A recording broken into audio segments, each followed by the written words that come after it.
go. This movie was like you took the original Snow White and just put everything through this filter.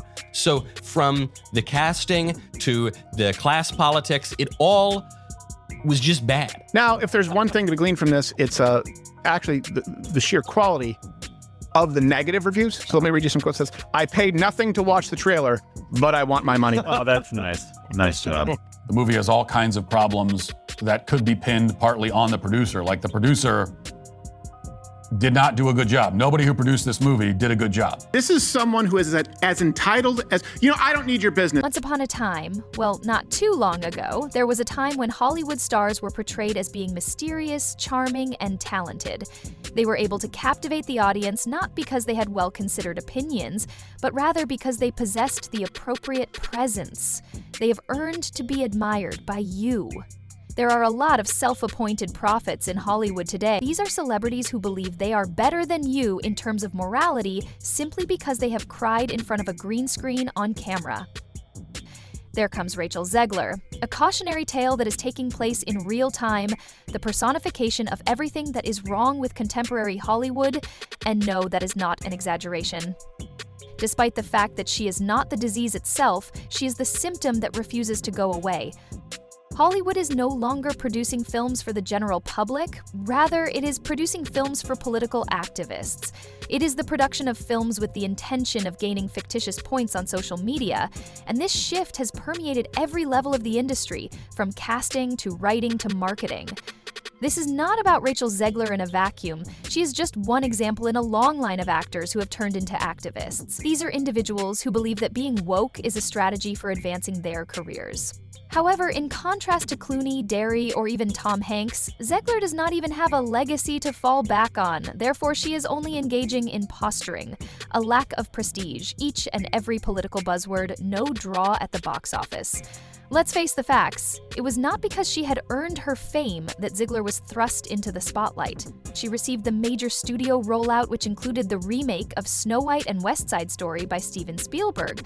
Although there were other projects in the works, the talent pipeline in question was not about skill, rather it was about symbolism. Look at us, said the execs. We are forward-thinking, we provide inclusiveness, and we are extremely moral. However, now that she has endured one failure, everyone is wondering, was she ever even ready? And when her projects failed, when audiences rolled their eyes at yet another legacy character being rewritten into a modern lecture, Zegler did not reflect. Rather, she doubled down on her efforts. Through her appearances on talk shows, she essentially insulted the source material by claiming that Snow White was out of date. The prince had a sinister air about him. The narrative needed to be revised so that it reflected contemporary values. I would like to explain something to the industry which seems to have forgotten that you do not make changes to a classic. The preservation of it, the honoring of it, and possibly the adaptation of it are all things that you do, but you do not trample on it, while simultaneously lecturing people about feminism. Zegler in the studio anticipated receiving praise for their reimagining of the character. However, they received criticism instead, and this is where things start to get interesting. What kind of a response did she give to that criticism? Did she explain herself in a manner that was humble? Or did she say something along the lines of, I can see why some fans are upset, or maybe I misspoke? Instead, she made the classic Hollywood move of blaming the audience for the entire situation.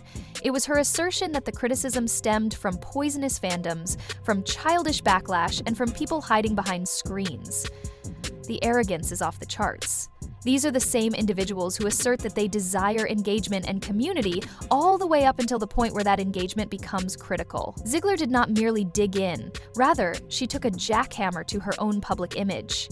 In light of the fact that individuals such as Zegler and the executives who supported them adhere to a very particular playbook, let us now discuss the actual game that is being played here.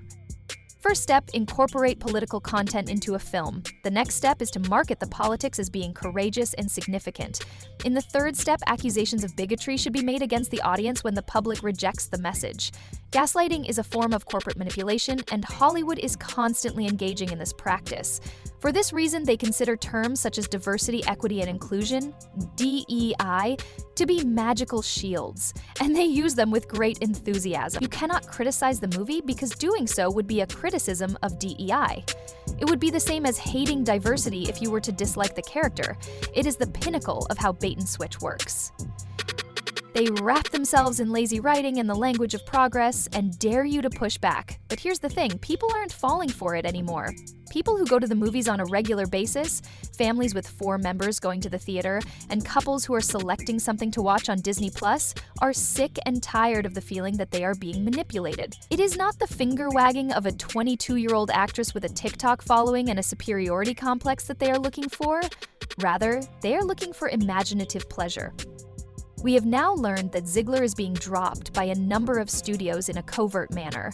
Canceled negotiations, meetings that were not attended, and future roles that were put on hold. Public firings are not something that Hollywood does. Instead, they simply stop calling you.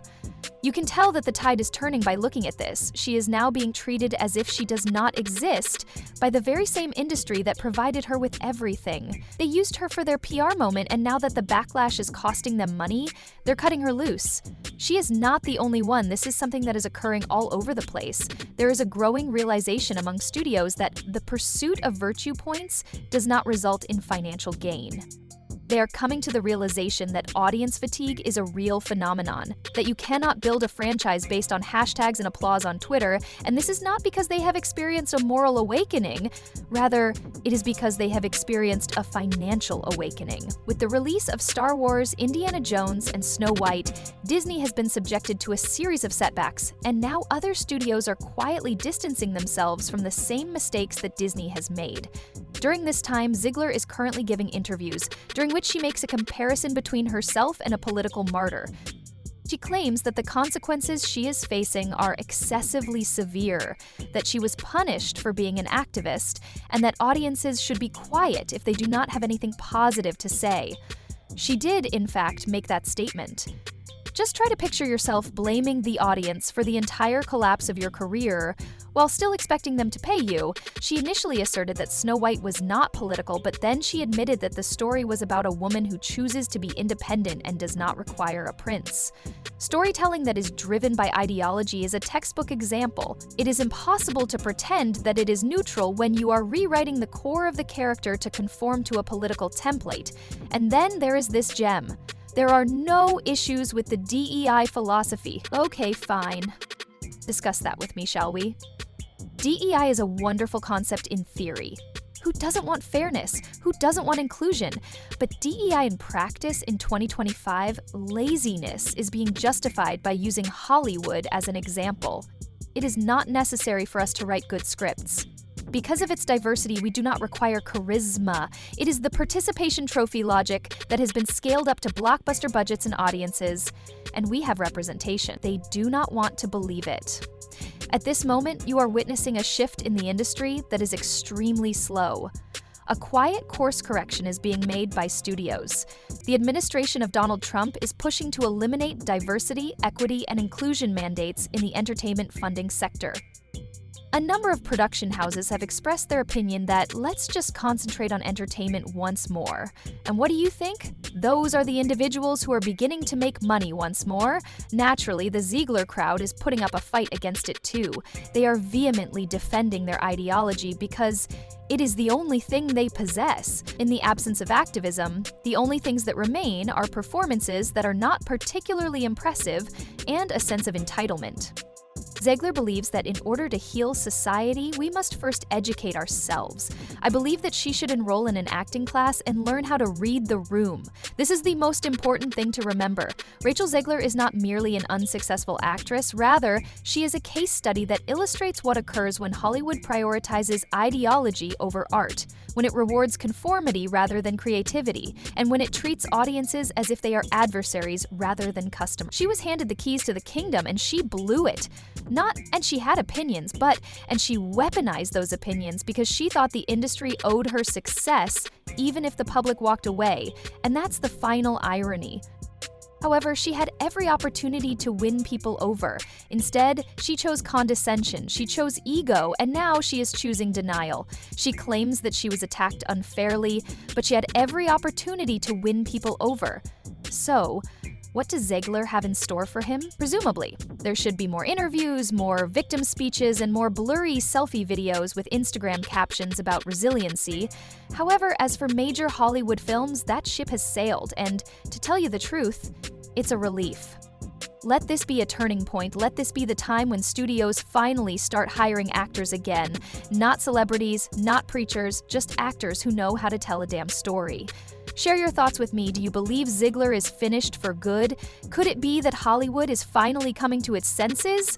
Or are we just getting started? Please share your thoughts in the comment section below, and don't forget to like, share, and subscribe to Woke Watch for more unapologetic truth right here on the channel. Because if they won't say it, we will.